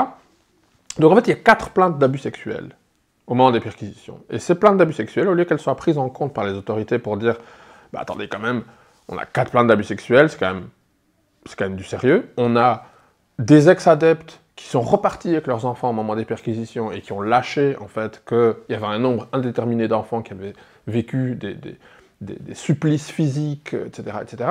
Et en fait, tous ces abus physiques, en fait, qui ont été fort faits sur notre génération, les policiers français, ben, ils vont pas les trouver. Nous, on est au Portugal. Donc, en fait, ils interrogent mes petits frères, ma petite sœur, qui, certes, ont vécu des supplices aussi, mais qui sont pas directement les enfants concernés, qui auraient pu nourrir, en fait, ce qu'il y avait déjà dans les plaintes du dossier. Et donc, en fait, à cause de ça, on tombe sur un non-lieu partiel, parce qu'en fait, il n'y a pas de plainte qui leur permet, il n'y a pas de partie civile, en fait, qui leur permet de dire « Ah ben tiens, ceux qu'on mentionne dans certaines plaintes, etc., ben en fait, c'est eux. » Mais en fait, ces enfants, ils ne sont jamais identifiés. Ils sont jamais identifiés. Pourtant, ils ont vécu sur le sol français pendant... voilà, moi, j'ai vécu en France pendant 13 ans. Donc, à un moment donné, les autorités françaises, il n'y a pas un moment où elles se disent « Mais tiens, il ne manque pas la moitié des enfants dans cette histoire ?» Non. Et sur ça, ils sont complètement menés en bateau par la OKC. La OKC a réussi, mais vraiment presque d'une main, un chef d'orchestre assez excellent, à mener les autorités par la baguette, et en fait à leur montrer ce qu'ils avaient envie de voir. Donc en fait, l'affaire française, il y a des plaintes d'abus sexuels par des femmes qui ont quitté la OKC. Ces plaintes, ben, on s'en fout, visiblement. C'est ce que les autorités, en tout cas à ce moment-là, dans ces années-là, elles font, concrètement, c'est ça qu'elles font. Et comme la Belgique, au même moment, est aussi en train de mener toute une enquête, toute une instruction sur la OKC, mais sur un plan plus financier, détournement de la sociale, travail au noir, voilà, détournement de fonds, faux en écriture de faux, enfin, toute une batterie d'éléments, mais qu'en Belgique, bah, ils ne trouvent pas d'enfants. Elle a des informations comme quoi il y a des enfants qui ont été maltraités, qu'il y aurait eu de la torture, qu'il y aurait eu des maltraitances physiques et sexuelles. mais elle ne fait pas beaucoup d'efforts pour les trouver. Et nous, endoctrinés comme on est, c'est pas comme si on allait aller là, tiens, je vais aller à la police. Non. Et donc du coup, les années passent. Les années passent. Et il y a aussi un autre aspect au temps qui passe. C'est qu'en fait, nous-mêmes, on est tellement endoctrinés par le système, en fait, que on a oublié l'affaire B de cet éducateur qui a abusé d'une dizaine de jeunes filles, etc. C'est quelque chose qui s'est passé quand moi j'avais 10 ou 11 ans. Les perquisitions arrivent quand j'ai 17 ans. Mais moi, 7 ans après, quelque chose qui s'est passé quand moi j'avais 10 ou 11 ans, c'est loin. Et puis surtout, honnêtement, à 17 ans, alors que tu as reçu 0 éducation sexuelle, tu sais même pas c'est quoi la notion du consentement, la notion d'abus sexuel, tu comprends pas vraiment ce que c'est en fait. Hein. Et toutes les personnes qui ont porté plainte, elles sont traitées de folles. Toutes les personnes qui ont osé dire qu'elles avaient été abusées X ou Y sont traitées de folles à l'intérieur de la communauté. Donc ça aussi, ça crée un système en fait où parler, c'est s'exposer à être traité de fou, à être ostracisé, à être éjecté, et à littéralement devenir un paria, et donc perdre son milieu social, perdre sa famille, perdre potentiellement son logement. Le prix à payer, en fait, il est colossal, en fait, pour un adepte qui n'a plus rien, qui n'a plus sa famille à l'extérieur, qui ne sait plus où revenir, etc. Et donc, en fait, tout ça, ça crée une forme de tout le monde marche en ligne. Tu n'as même pas besoin de quelqu'un qui te dit « Eh oh, marchez en ligne hein. !» Non, non, non, tu n'as pas besoin. C'est une dictature automatisée, quoi. Parce que de toute façon, tout le monde va se conformer. Pour se préserver et pour préserver indirectement le groupe. Et ça marche très très bien. Les autorités sont loin de comprendre, en fait, ce qui est en train de se passer. Mais vraiment loin, quoi. Moi, je me dis, oui, on a été battus. C'est le terme qu'on utilise. Le terme que la justice liégeoise a préféré, c'était de la torture. Moi, dans mes pensées, je sais que j'ai été battu. Je sais qu'on a eu des éducateurs violents, je sais qu'on a reçu des baffes, des privations de nourriture, qu'on s'est procédé dans le gel, qu'on a vécu des choses violentes pour des enfants. Mais ça reste des pensées en interne. Ça reste pas, c'est pas des choses que je sais formuler. Il va falloir attendre le début des années 2000 pour que des révélations d'abus sexuels en interne d'abord commencent à faire surface. Dans ces années-là, Robert Spatz, alors en instruction, toujours en Belgique, se tire une tangente en Espagne, tranquillou, sous le nez des autorités belges. Il se barre en Espagne où il y a un traité de non-extradition entre la Belgique et l'Espagne. La police belge n'a pas l'air de la déranger plus que ça. L'instruction suit son cours, il y a des changements de juges, il y a le temps de la justice propre à la Belgique, où encore aujourd'hui, en 2024, on est en train de traiter des affaires des années 90. Ça n'a pas changé. Et donc, l'affaire Ocassé paye le prix aussi de tous les problèmes qui ont éclos lors de l'affaire Dutroux, où on s'est rendu compte en Belgique qu'il y avait des problèmes systémiques dans la police, dans la justice, etc.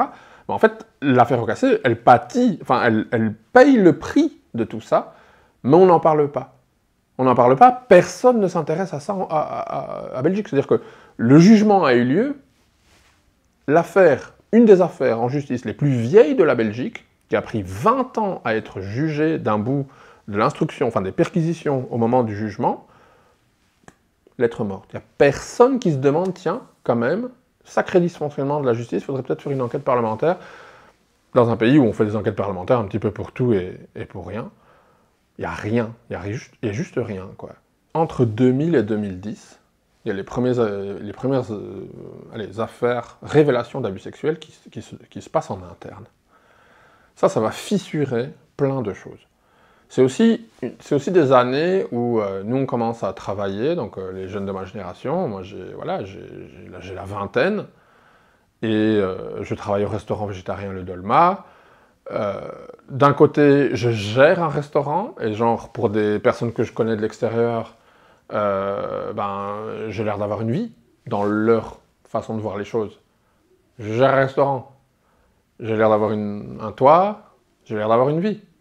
Ils sont loin de se douter qu'on est logé, blanchi, nourri, qu'on travaille dans l'endroit dans lequel on est né, entre guillemets. voilà, qu'on fait partie de cette communauté, on ne révèle à personne qu'on fait partie de cette communauté, mais on commence à être en contact avec des gens à Bruxelles, d'un peu partout. En fait, c'est les premiers moments où on a la vingtaine, et on commence aussi à raconter nos vies à d'autres personnes, à des petites copines, à ceci, cela. Et donc, tout ça, en fait, ça va commencer à former une perspective, en fait, sur ce qui nous est arrivé, qui va encore plus changer après quand les premiers vont avoir des enfants aussi. Quand les plus âgés d'entre nous vont avoir des enfants, notre perspective par rapport à la parentalité, par rapport à qu'est-ce qu'on fait avec notre propre enfant, la certitude qu'on ne le mettra jamais au sein du groupe, tout ça, en fait, c'est sous-jacent en fait, à un sentiment de... Je pense à des vérités, mais qui étaient très fort enfouies, et qui émergent d'abord en silence, ou par petits groupes, et c'est dans ce même état d'esprit, en fait, que des révélations d'abus sexuels sont partagées d'abord entre nous, et que même si on ne dit pas les mots « je te crois », déjà, on pense « t'es pas folle », tu vois. Et il y a d'autres filles aussi qui ont été victimes, qui disent « non, non, elle, dont tout le monde dit qu'elle est folle, tout le monde, les adultes de la communauté, elle n'est pas folle, moi aussi j'ai subi ça ». Des amis à moi, des gens qu'on considérait comme des sœurs, ont été abusés sexuellement par Robert Spatz. Et ça, c'est le trop-plein. C'est-à-dire, ok, moi j'ai été battu, j'ai dû me prosterner dans la neige, mais des abus sexuels, c'est le truc qui se dit... Et même si, au moment où je pense à ça, dans ces années-là, je sais même pas exactement... Oui, mais c'était quoi? Aujourd'hui, je sais, parce que j'ai entendu les témoignages en justice, et je sais dans les détails ce qu'elles ont subi, ou en tout cas dans largement trop de détails par rapport à l'horreur en fait de subir ça, de la part de quelqu'un qui se présentait comme un père, comme un maître, comme un dieu, alors pas comme un dieu dans le sens où les bouddhistes déjà ils croient pas dans une forme de divinité, enfin dans une forme de dieu, il y en a pas, mais de dieu dans le sens de plein pouvoir total sur la vie de ses adeptes. Et donc, apprendre tout ça, c'est tout l'édifice qui s'écroule, sauf qu'au début, l'édifice il s'écroule, mais tu peux pas partir. Tu vas aller où? T'as pas de travail hors de la communauté, t'as pas de logement hors de la communauté, comment tu quittes? Et donc, c'est vraiment le fait de se dire, putain, en fait c'est la merde, et du coup tu pars dans une fuite. Alors, la fuite, c'était la musique électronique, c'était les soirées techno, c'était consommer des drogues, c'était consommer de l'alcool, consommer des joints. C'était toutes ces expériences, en fait, qui te permettaient, pendant quelques minutes, quelques heures, un week-end, de t'évader, en fait. De t'évader de cette espèce de marasme dans lequel tu étais, et dans lequel tu avais l'impression que tu ne pouvais pas sortir. Parce que même si tu avais envie de sortir, tu n'avais pas les moyens. Comment tu allais faire, etc. Donc c'est extrêmement difficile, en fait, de s'extraire d'un environnement comme ça, où tout ton milieu social, enfin, je veux dire, le social, le logement, le travail, tout est empilé. Et donc, si tu quittes et que tu déclares fait d'armes, tu perds tout le monde. Donc, comment s'organiser? Et donc, je pense que, petit à petit, même sans se tenir vraiment au chou, comme ça, de près, mais tout le monde a commencé à essayer de se trouver une forme d'autonomie. Que ce soit en rencontrant des personnes avec qui tu vas vivre ta vie et que tout d'un coup tu sors de la communauté et tu n'es plus soumis aux lois de la communauté, au logement, à toute cette pression qui te permet de ne pas être libre, enfin qui fait que tu n'es pas libre en fait. Et donc en fait tu découvres. L'apprentissage de la liberté, c'est vraiment c'est une autonomie. Sans autonomie, tu peux pas être libre, quoi. Tu peux pas te forger une opinion sur quoi que ce soit si tu n'as pas un endroit où poser tes pieds au sec et un toit. Donc voilà, ces conditions-là, elles font que tu recherches des situations pour te forger une liberté. Et pour beaucoup d'entre nous, ça a été par des rencontres. C'était les rencontres dans les milieux festifs qui nous permettaient de nous évader. Et c'est dans ce contexte-là que toutes les révélations vont commencer à s'empiler et qu'on arrive, dans la petite enquête de 2010, on arrive à 6 cas d'abus sexuels dans le chef de Robert Spatz. Et donc, dans ces conditions-là, on se dit, mais on ne peut pas laisser faire ça comme ça. que nos parents n'aient pas été mis au courant d'abus physiques et sexuels sur leurs enfants, et que du coup, ils n'ont pas réagi, c'est une chose. Mais nous, on sait. On sait, et en plus, ils peuvent tous dire autant qu'ils veulent qu'on est fous. Nous, on a nos amis. On a nos amis, on a notre propre cercle. On s'en fout, en fait, s'ils nous traitent de fous. Et en fait, c'est la révolte, en fait. C'est une vraie révolte qui se passe. Ou au début, c'est une révolte très très polie, hein, parce qu'on va écrire une lettre à Robert Spatz pour lui entamer, pour lui ordonner, en fait, de libérer certaines jeunes filles qui sont toujours sous sa coupe en Espagne. Et ça, c'est notre première révolte. Et on est en 2010. Et on est loin. Alors, on termine la lettre en faisant une menace, en disant on va aller dans la presse et les médias, on va tout dénoncer. Mais on ne le fait pas. On ne le fait pas parce qu'on n'a pas le courage de le faire, mais parce qu'on n'a pas les moyens. Quel journaliste? Qui connaît un journaliste? T'as pas été à l'école publique, t'as pas de relation. Comment tu fais? C'est pas du tout si facile, en fait, quand tu sors d'un environnement aussi isolé. Et donc, nos menaces, en fait, elles tombent à l'eau. Elles ne vont jamais se concrétiser véritablement.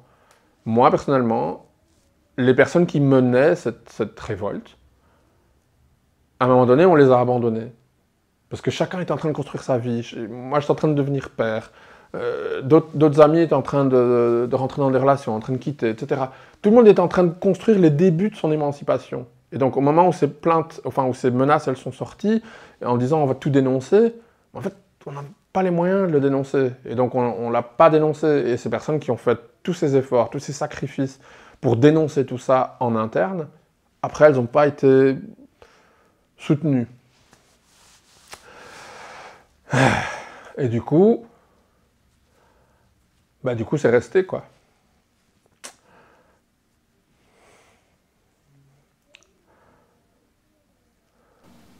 Tu veux qu'on fasse une pause? Je veux bien.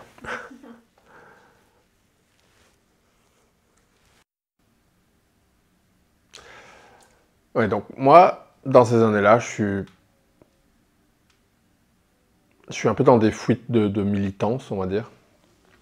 Je consacre pas mal de temps dans ces années-là c'est des années spéciales. 2010, 2011, les printemps arabes, Fukushima, les premières alertes pour les crises écologiques, tout ce qui se passe aujourd'hui, mais dans ses prémices et au début des réseaux sociaux, c'est quand même des années fondatrices, en fait, même, je veux dire pour moi, mais je pense même pour la société, en fait. Et je passe beaucoup de temps à me morfondre et à faire de la procrastination en me disant « Putain, on n'a pas été plus loin, quoi. On n'a pas mis ces menaces, on n'a pas dénoncé Robert Spatz, en fait. On n'a pas été plus loin. » Et en fait, je passe beaucoup de temps à faire de l'activisme sur des tas de sujets. Les réfugiés, le TTIP, 36 000 trucs externes à moi-même. Et puis à un moment donné, je me dis, mais en fait, je suis en burn-out. Ça fait des années que je fais de l'activisme sur des tas de sujets. J'ai des compétences digitales, donc je me retrouve toujours dans des histoires de communication et de réseaux sociaux et de machin truc. Et à un moment donné, j'arrive petit à petit à la conclusion qu'en fait, si je ne m'occupe pas de notre histoire, en fait, moi, je pourrais pas vraiment vivre libre, en fait.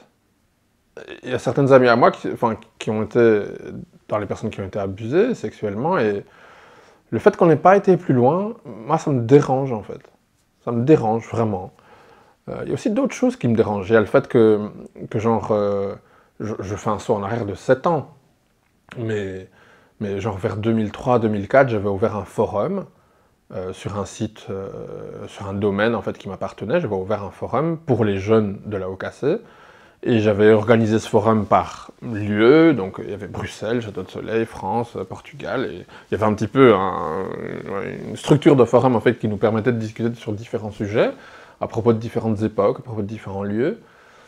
Et sur ce forum, il y a une grande amie à moi qui est venue déposer sa vérité sur des abus sexuels subis de la part de Robert Spatz. Et moi, mon premier réflexe, pour montrer vraiment un réflexe de personne endoctrinée, c'est je stresse complètement. Parce que j'ai un nom de domaine, j'ai un forum, il est directement rattaché à mon adresse, à mon nom, et je me dis, en fait, genre, la police, elle va m'investiguer et elle va trouver. Alors, je suis un peu parano, hein, parce que la police, tu lui amènes des plaintes d'abus sexuels écrites et elle s'en occupe pas, donc... Mais je stresse complètement. Et c'est quoi ma réaction de petit chef des internets, petit roi de mon petit forum? C'est quoi? C'est que j'efface tout. J'efface tout. Je prends mon système où il y avait déjà plein d'histoires d'autres personnes, etc. Je ne pense même pas à l'archiver, quoi. J'efface tout. Et donc du jour au lendemain, tous ces gens qui, grâce à Internet, qui vivaient entre le Portugal, la France, la Belgique, etc., se retrouvent sur un endroit où on est chez nous, on peut raconter tout ce qu'on veut, et moi, qui l'avais mis en place, je l'efface. Ça m'a pris pas mal d'années avant de me rendre compte de ce que j'avais vraiment fait, mais j'avais vraiment réagi comme un gros connard, quoi. Il faut faire quelque chose, quoi. Il faut vraiment faire quelque chose. Et en fait, je me rends même pas compte, parce que je connais rien à comment fonctionne la justice. Je sais même pas formuler l'idée qu'effectivement, il y a une instruction qui est en cours, et qu'en fait, il aurait suffi, entre guillemets, de se présenter aux autorités judiciaires belges pour dire, ben en fait, les enfants qui ont subi des maltraitances, moi j'en suis un, je veux bien parler. Même si l'idée, elle m'effleure, je sais même pas par où commencer, je sais même pas par quelle porte rentrer. Donc je passe beaucoup trop de temps, en fait, à perdre mon temps.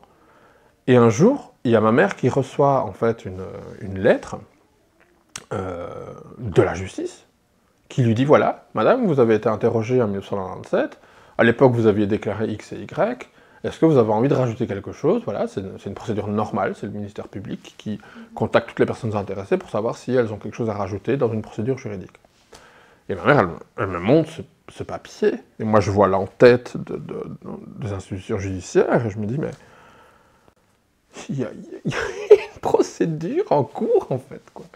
Et donc là, c'est vraiment la première fois que mon franc, il tombe, et je me dis, il y a un truc monumental. Alors, juste en parallèle de ça, il y a un ami à moi, qui lui, il est un petit peu plus en avance dans cette recherche, et lui, il va vraiment assister à une audience, qui va fixer, en fait, le calendrier de la procédure judiciaire pour 2016.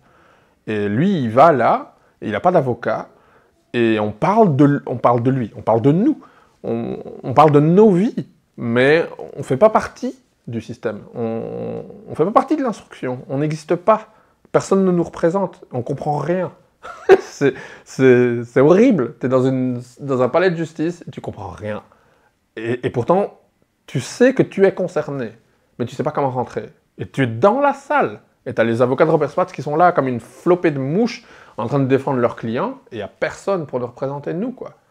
Et du coup, il fait cette démarche, mais ça le désespère, en fait. Il ne sait pas quoi faire.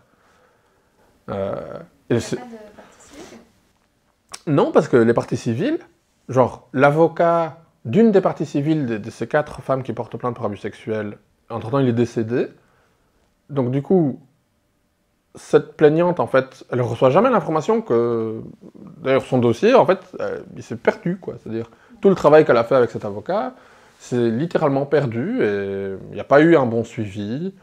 L'accès à la justice, compliqué. En plus, elle habite aux États-Unis. Il n'y a pas de plaignante, quoi. Et c'est une affaire qui est en correctionnel. En correctionnel, quoi. Et c'est une affaire essentiellement financière, quoi. Et donc, moi, avec cette lettre, du coup, je forward, enfin, je reviens dans le présent voilà, 2015, et avec cette lettre, je me dis, mais il faut absolument que j'en parle à quelqu'un. Et donc, dans mes aventures de manifestants, de manifestations, etc., sur différents sujets, j'avais rencontré des journalistes. Et je me dis, et puis il y en a une avec qui j'avais vraiment gardé un contact, en fait, assez sympa. Je lui raconte tout ce bazar en, je sais pas, 8 heures, et je sais pas combien de dizaines de pages de notes, et elle me dit, mais en fait, ça va pas du tout, il faut absolument que tu contactes un avocat. Et donc, elle me donne le nom de Dimitri Debecco, et moi, je me retrouvais à rentrer chez moi avec l'adresse mail d'un avocat, Et je vais construire une page A4 où je vais essayer de résumer tout ce que je vous parle là en une page A4, en me disant, déjà, ils n'ont pas de temps, quoi. Donc, il faut que je réussisse à pitcher mon truc et qu'ils me répondent, quoi. Et donc, je prends 2 semaines, je pense, à écrire ce truc. Et le jour où j'appuie sur « Envoyer », je me dis, genre, ça y est, quoi. Littéralement, j'ai mon cœur qui bat, quoi.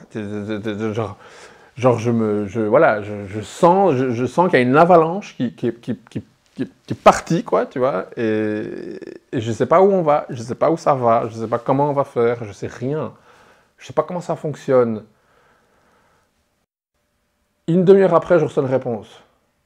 Monsieur, je vous donne rendez-vous à mon bureau jeudi prochain, patati. Il trouve un moyen, un moyen légal, parce qu'il y a écrit notamment un nombre indéterminé d'enfants dans la plainte d'autres personnes qui concernent d'autres enfants. Et donc il va utiliser cette phrase littéralement pour faire rentrer 23 personnes dans la procédure. Et donc moi, à ce moment-là, on est fin 2015, enfin c'est peut-être l'été 2015, et entre l'été 2015 et la fin de l'année, je vais essayer de contacter mes amis et leur dire j'ai trouvé un avocat, il faut se bouger le cul, c'est maintenant ou jamais, quoi. Et il y a une espèce d'effet boule de neige qui s'opère. Au début, j'ai juste mon colocataire avec moi, puis on est 4, puis on est 6, puis on est 12, puis pouf, puis on arrive à 23. Et voilà, on va débarquer le début du mois de janvier 2016. On va débarquer en salle d'audience et on n'est juste jamais rentré dans un palais de justice. On n'est jamais... Voilà, ça va être un retournement monumental parce que c'est une affaire en correctionnel essentiellement financière qui devient une totale affaire de mœurs qui va être jugée. Il va recevoir 4 ans avec sursis. Il va faire appel. Nous, on va aussi faire appel. On va gagner cet appel. L'affaire va être renvoyée devant le parquet de Liège. 2020-2022, on se retrouve à devoir tout recommencer, sauf que là, on connaît un petit peu plus, on a pris un petit peu plus nos marques, on a un petit peu moins peur du théâtre, de la défense, du jeu sournois, mesquin et pourri, en fait, des avocats de Robert Spatz, et comment, en fait, dans un système judiciaire, le vécu des victimes, la partie adverse, elle fait semblant d'avoir un respect pour eux, mais elle est là pour servir son client. Et c'est pour ça qu'il faut prononcer des mots extrêmement blessants et à la limite, l'avocat, il peut personnellement croire la victime, mais pour son client, il ne croit pas la victime et il va la défoncer. Et en fait, quand c'est ta vie qui est exposée dans un processus judiciaire, mais il n'en faut pas beaucoup, en fait, pour te faire chavirer, pour te choquer, et en fait, pour te traumatiser, en fait, une deuxième fois, en fait. La matière dont on est en train de juger, c'est ta vie, et eux, ils sont en train de juger combien est-ce que l'État belge il va récupérer sur les lois sociales, quoi. Enfin, le décalage, en fait, il est tellement énorme, en fait. On avait un avocat qui a fait des miracles, en fait, parce que sans lui, en fait, on n'aurait jamais eu de condamnation. C'est pas compliqué, on n'aurait jamais eu cette condamnation à 5 ans avec sursis. Mais en même temps, c'est pas comme si on était des clients à part entière. On n'avait pas les moyens. Donc, à chaque étape de la procédure, on négociait ou on se mettait d'accord sur combien on allait payer. Donc, en tout, on a lâché 40 000 € d'argent qu'on n'avait absolument pas. Qu'on s'est débrouillé pour avoir d'Internet, pour avoir de certains amis légèrement plus fortunés qui, à un moment donné, ont fait des avances.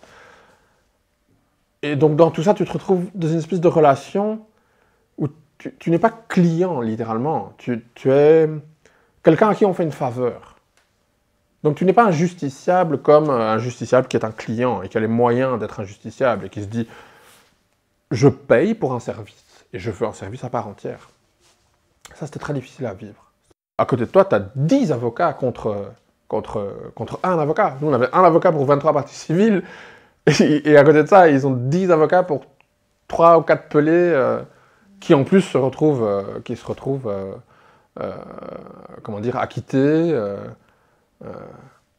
Une une mécompréhension totale en fait, du rôle de la direction de la OKC dans les crimes de Robert Spatz. Le type qui a fait les montages financiers de la OKC, qui travaillait à la Commission européenne, il se tirait de cette procédure, mais les doigts dans le nez, il connaissait ce dossier extrêmement bien. Il a défendu Robert Spatz, ils ont tous défendu Robert Spatz. La charade de l'épouse de Robert Spatz, qui est soi-disant son épouse, qui est son espèce de femme de paille, dans le sens où c'est elle qui détient des immeubles, des titres de propriété, des actions en fait, dans les différentes structures financières de la OKC. Elle se présente face à la cour comme son épouse, alors que cette femme est séparée de son mari physiquement depuis plus de 25 ans. Mais devant la cour, c'est son époux. Et elle fait passer son mariage devant la cour. Elle est en train de se parjurer devant la cour. Et la cour, elle la croit. Elle n'a pas d'autre choix. C'est ce qu'on lui raconte. Elle se présente comme son épouse. Et donc on est face à un théâtre, en fait. Où nous tous, on sait que c'est un théâtre, que c'est faux, que c'est des mensonges. Mais c'est ça la vérité. C'est ça la vérité. Point. Et t'as beau lever le poing et te dire, elle est en train de mentir. Cette femme est payée par son mari pour raconter ses bobards. Et elle est en train de mentir de A à Z. Elle sait qu'il y a eu des abus sexuels. Elle le sait. Mais elle le nie devant la cour. Donc c'est... Le processus judiciaire est une lame de fond qu'on n'oublie pas, quoi.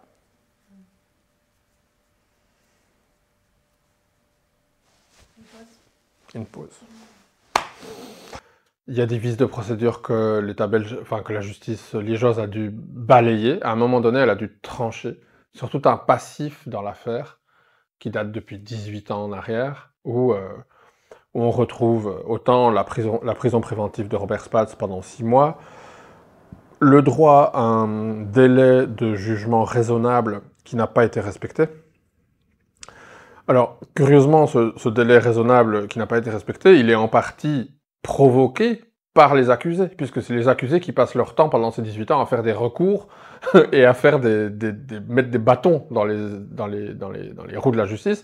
En fait, dès 2017, en fait, on s'est dit, en fait, ça va pas le faire. Il faut qu'on entame une procédure judiciaire en France. Du coup, en fait, en pleine procédure belge, on se rend compte que celles qui ne sont pas instruites, celles qui ne font pas partie du processus d'instruction, la Cour ne va pas pouvoir les juger. On se dit, c'est pas vrai, il va encore s'en sortir. Donc il est encore indirectement en train de profiter de l'écroulement de cette affaire juridique en Belgique. Et donc on se dit, il faut qu'on fasse quelque chose. Et on commence à se bouger un petit peu et on découvre qu'une autre partie civile, en fait, avait déjà entamé elle s'était fait entendre par la police, en fait, en France. Cette personne a commencé à mener son enquête. Et elle m'a contacté par la suite via les réseaux sociaux.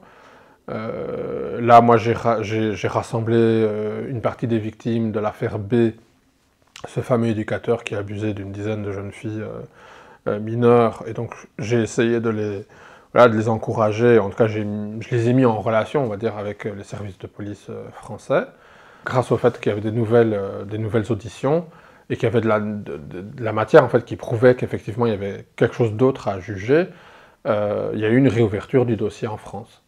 Et donc c'est comme ça que petit à petit ça nous apporte une longue traversée du désert depuis la Belgique, parce qu'en fait tu essaies de travailler avec des avocats français, mais c'est pas du tout évident. C'est vraiment pas évident de travailler à distance avec des avocats, de trouver des avocats qui vont vraiment s'engager, qui vont pas juste demander une facture et puis après qui n'en font rien.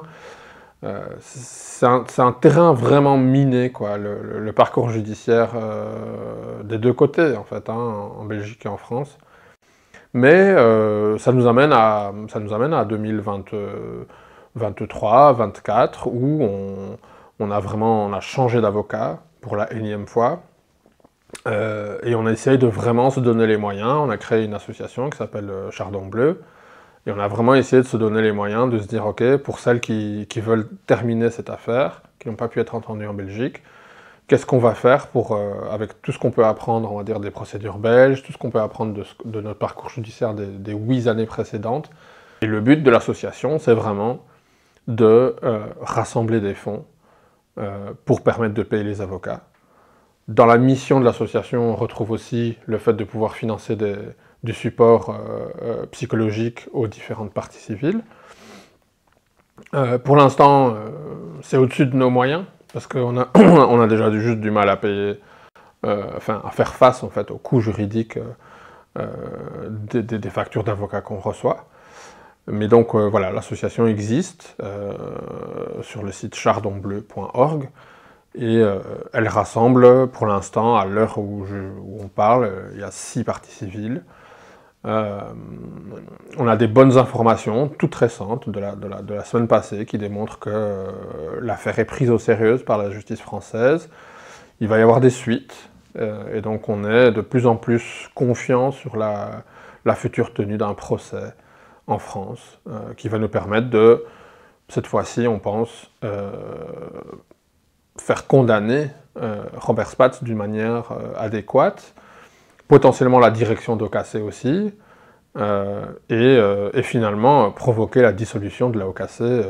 Oui, c'est quoi OKC aujourd'hui?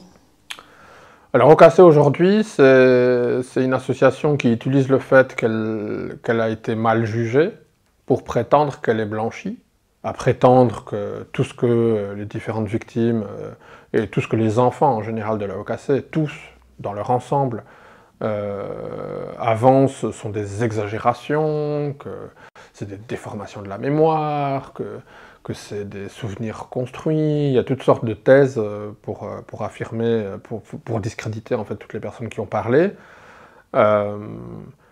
Aujourd'hui, c'est des parents qui restent dans la OKC parce qu'ils n'ont pas d'autres situations de logement. Ils n'ont pas de retraite. Ils payent le prix en fait de leur lubie, de leur système qu'ils ont créé et dans lequel ils n'ont absolument pas prévu non seulement le futur de leurs enfants, mais surtout, mais aussi le leur en fait. Et donc voilà, la OKC essaye de vivoter avec son dernier restaurant, la Tsampa, magasin bio. Il y a aussi le Dolma magasin bio qui est toujours ouvert, chaussée d'Ixelles, près de la place Flaget. On peut dire que la OKC, ce qu'il en reste aujourd'hui, c'est surtout une société qui s'appelle Tara SPRL, et que cette société est plus ou moins dans les mains, effectivement, des adeptes restants, qu'ils n'ont plus les capacités financières d'envoyer énormément d'argent à Robert Spatz, même si je pense qu'il y a toujours une dépendance et un lien financier entre eux, leurs activités, et le fait de subvenir aux besoins de Robert Spatz en Espagne. Donc il y a toujours un lien féodal, c'est évident, et je pense qu'il y aura un lien féodal jusqu'à la mort pour ces gens-là, mais il y a aussi des personnes qui, dans leur tête, ne se considèrent plus comme des adeptes de Robert Spatz, qui, à chacun à différents niveaux, des parents qui ont essayé de se réconcilier avec leurs enfants, aujourd'hui adultes, hein, mais il y a eu des formes de reconnaissance de ce qui s'est passé, il y a eu des évolutions, le procès a fait des évolutions, a ouvert quand même des esprits, a ouvert des brèches en tout cas, et que même si ces brèches, elles n'ont pas réussi à faire des réconciliations dans tous les cas, loin de là, je pense qu'aujourd'hui, l'histoire qu'on retiendra ne sera pas l'histoire de la OKC, ce sera l'histoire de ces survivants, de ces survivantes, qui pour finir, à la fin, se seront levés contre tout ça, quoi. Le conflit générationnel, il est total. C'est-à-dire que même entre mes parents et moi, il y a une lecture d'appréciation radicalement différente, en fait, de ce qu'il s'est passé. Et alors, ce qui est le plus curieux, c'est qu'on assiste à des gens qui étaient absents de l'endroit où des abus se sont déroulés, qui se sont déresponsabilisés de leurs enfants, qui ont délégué leurs enfants à la communauté, à la secte, et qui prétendent aujourd'hui mieux savoir que nous ce qu'on a vécu. Et c'est ce qui se passe avec tes parents? On peut dire que c'est ce qui se passe avec mes parents. Moi, j'ai essayé de dialoguer, dialoguer avec ma mère hein, sur tout ça à plusieurs reprises.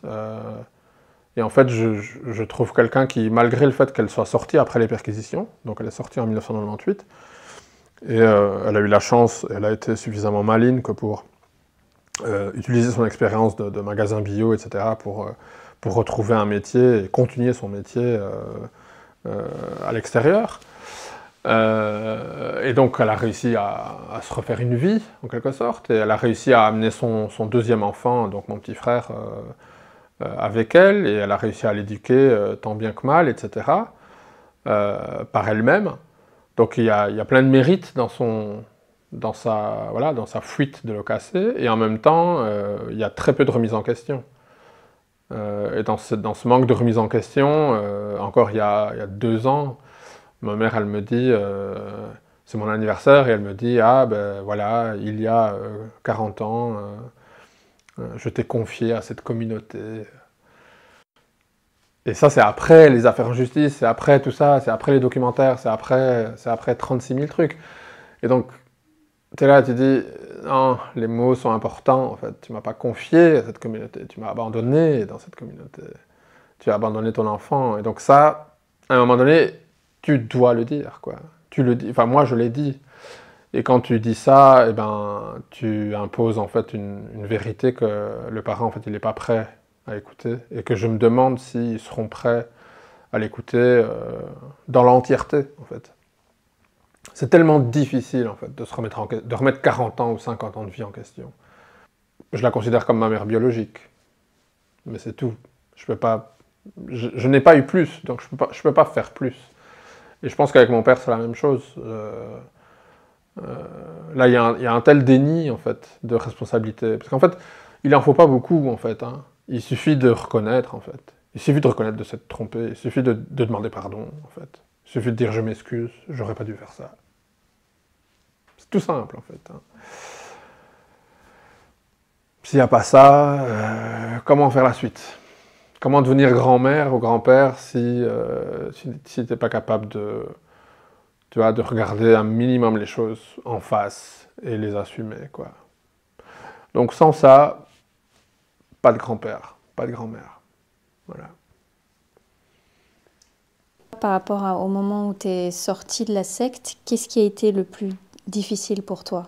Je pense que sortir d'une secte, c'est quelque chose qui se fait par étapes.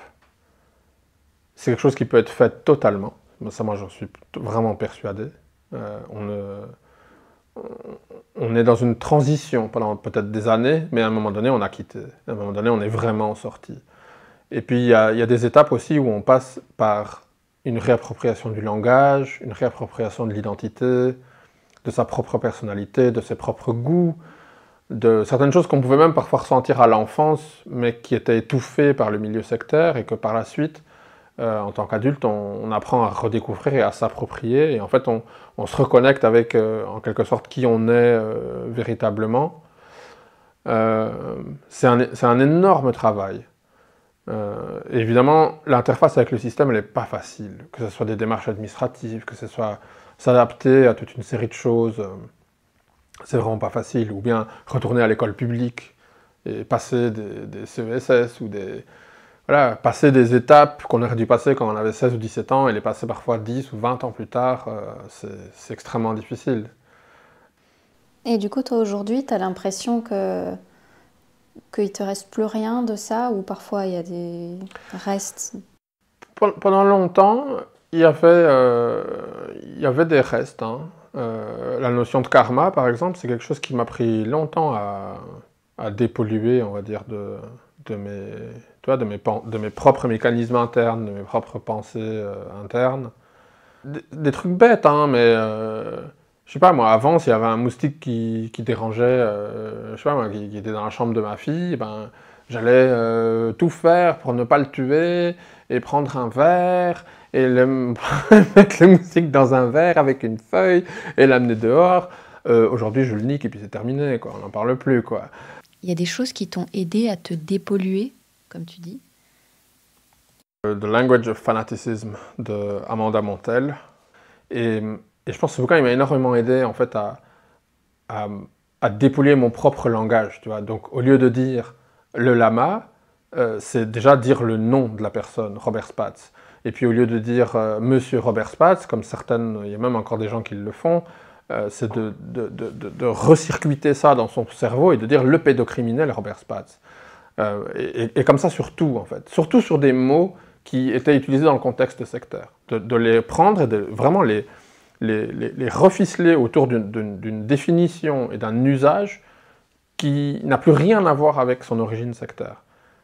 Ça change notre perception de comment on s'adresse aux choses et comment on sort en fait de cette relation de manipulation, de domination qui était le cas dans le milieu sectaire, et que du coup on se replace, grâce au langage, on se replace dans sa propre position et on n'est plus, tu vois, soumis à tout ça, et du coup on fait des actes sans réfléchir, sans dire « Ah, si je fais ça, alors du coup je vais accumuler du mauvais karma », ou il va y avoir ça va embêter le bouddhisme. Donc par exemple, au début de mes procédures juridiques, il y a plusieurs personnes qui sont venues me dire « Oui, mais tu dois faire attention, que dans ta démarche, ton intention, elle doit être pure, parce que si dans ton intention, je sais pas moi, tu fais ça pour de l'argent, et du coup, alors ça va polluer tout ce que tu fais, et du coup, ça va nuire aussi même à la religion, ça va nuire au dharma, et donc si ça nuit au dharma, même si tu fais quelque chose qui est bien pour les victimes, mais qu'en fait ça nuit au dharma, à la doctrine, alors à ce moment-là, ce que tu fais, c'est pas bon. » Ce genre de pensée, quand tu t'en libères, quoi, que tu jettes tout ça à la poubelle et que tu fais les choses parce que c'est juste, et pas parce que est-ce que ça va blesser indirectement des gens qui, au moment où en fait nous on a été blessés, quand nous on était enfants, aucune de ces personnes, soi-disant bouddhistes, se sont dites « Mais tiens, dans quelles conditions ils vivent en fait, nos enfants? Qu'est-ce qu'ils ressentent? Qu'est-ce qu'ils vivent ?» T'as beau avoir des intentions pures, si tu violes quelqu'un, c'est un viol, point. Tu vois, et pour les bouddhistes, il y a un peu ce truc qu'il y a la réalité absolue et puis il y a la réalité conventionnelle. Et un maître qui fait des crimes dans la réalité absolue, c'est pas des crimes. Tout ça, en fait, il faut prendre un sabre, il faut tout couper, quoi. Et c'est pas facile.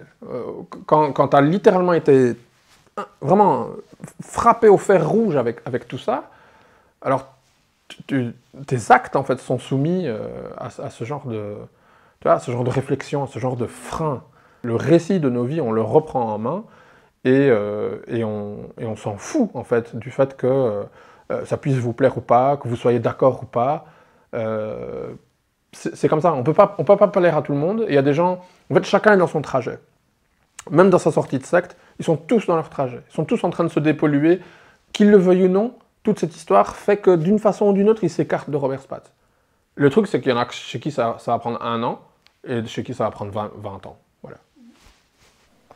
Tu as des doutes, mais alors si tu as des doutes, c'est parce que tu es un mauvais pratiquant. Et donc, tes doutes, tu les as uniquement parce que tu es un mauvais pratiquant, pas parce que tes doutes sont fondés sur l'esprit critique, et que du coup, en fait, tu as raison, et tu devrais écouter tes doutes. Tu devrais douter constamment, et tu devrais te dire, tiens, qu'est-ce qui est en train de se passer ici? Mais non, quand la religion ou le dogme, en fait, t'interdit de réfléchir, ou en tout cas te pousse en fait à adopter une forme de pensée pour éviter de te poser des questions, alors il faut s'en poser encore plus. Et il faut déguerpir de là, surtout. Il faut déguerpir.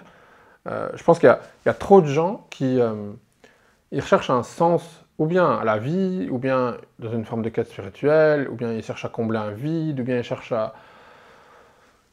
ils ont vécu une séparation, ou bien ils ont vécu la mort d'un proche, toutes ces choses de la vie, elles font partie des choses qui ont fait que nos parents, à nous, ils ont décidé de vouloir rentrer dans une communauté. Et pour moi j'ai aucun problème contre le fait de mettre des choses en commun, de créer une société où on a des avoirs en commun, et on a des biens publics, et on a des choses qui permettent à tout le monde de pouvoir profiter d'une vie meilleure. Mais à partir du moment où, en fait, ton individualité, elle doit être sacrifiée pour la survie du groupe, quand les principes doivent être sacrifiés pour la survie du groupe, quand l'esprit critique disparaît, quand il faut suivre des individus, qu'ils soient des chamans, des gourous, des maîtres de yoga, des coachs, qui vont finir par dicter ta vie, ton couple, ce que tu manges et comment tu respires, alors il faut s'encourir de là et se dire que s'il doit y avoir une quête spirituelle à avoir dans la vie, ou si des gens sont intéressés par se poser des questions fondamentales sur je sais pas moi, les raisons de leur existence, mais alors, je sais pas moi, asseyez-vous sous un arbre et réfléchissez, quoi, tu vois, genre, à la limite, la nature, elle va elle va jamais vous dominer, quoi. Il n'y a personne qui va vous abuser. Enfin, voilà. Je pense pas qu'il y a besoin de rentrer dans des groupes pour trouver des réponses à ces questions. Comment est-ce qu'on peut, dans nos individualités, construire quelque chose en commun et créer une société plus juste, et plus égalitaire, et plus... Voilà, qui puisse servir à plus de personnes, mais tout en gardant vraiment cette assise où chacun est bien en tant qu'individu. Je pense qu'aujourd'hui, on est trop dans cette espèce de recherche où en fait, il y a tout qui se répète. C'est-à-dire, moi, je reçois des mails de personnes qui sont rentrées dans des espèces de communautés chamanes et qui finissent par suivre des gourelles et des gourous et puis qui perdent leur argent, leur famille, leurs amis, leurs enfants, qui perdent leur vie littéralement aujourd'hui en 2024 en suivant des trucs qui n'ont aucun sens, quoi. Pour moi, il faut vraiment se poser des questions sur, tu vois, qu'est-ce qu'on recherche dans tout ça. Et si on est rentré par mégarde ou par erreur dans un groupe comme ça, il faut essayer de chercher des personnes qui ont réussi à en sortir. Il faut essayer de créer peut-être des situations où on pourrait... par exemple, moi j'aurais aimé, quand j'ai voulu sortir, j'aurais aimé qu'il y ait une association ou en tout cas quelque chose qui puisse être un espèce de sas qui me permettrait d'arriver et de dire voilà, je suis désolé, j'ai rien, j'ai tout perdu, ou je suis né dans une situation où je ne maîtrisais rien et j'ai besoin de quelques temps pour me reconstruire, pour trouver un travail, pour trouver...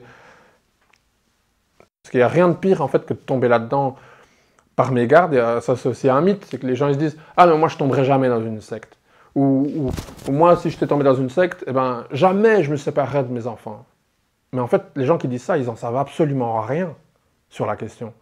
Ils ne se rendent pas du tout compte en fait du contexte dans lequel tu te retrouves à faire des choses contre tes propres valeurs. Le film The Wave, je me suis vu, ou une expérience très connue, un prof qui en quelques semaines fait passer toute sa classe sous une forme de dictature dans sa classe.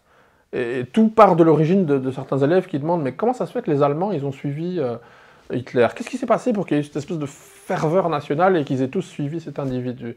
Ce film, il est excellent, parce qu'en fait, il montre presque en temps réel comment toute une série de personnes se mettent à adopter des comportements, à espionner leurs voisins, à provoquer des conformités pour que tout le monde rentre dans un certain créneau et suive en fait la direction principale qui est imposée depuis la verticalité.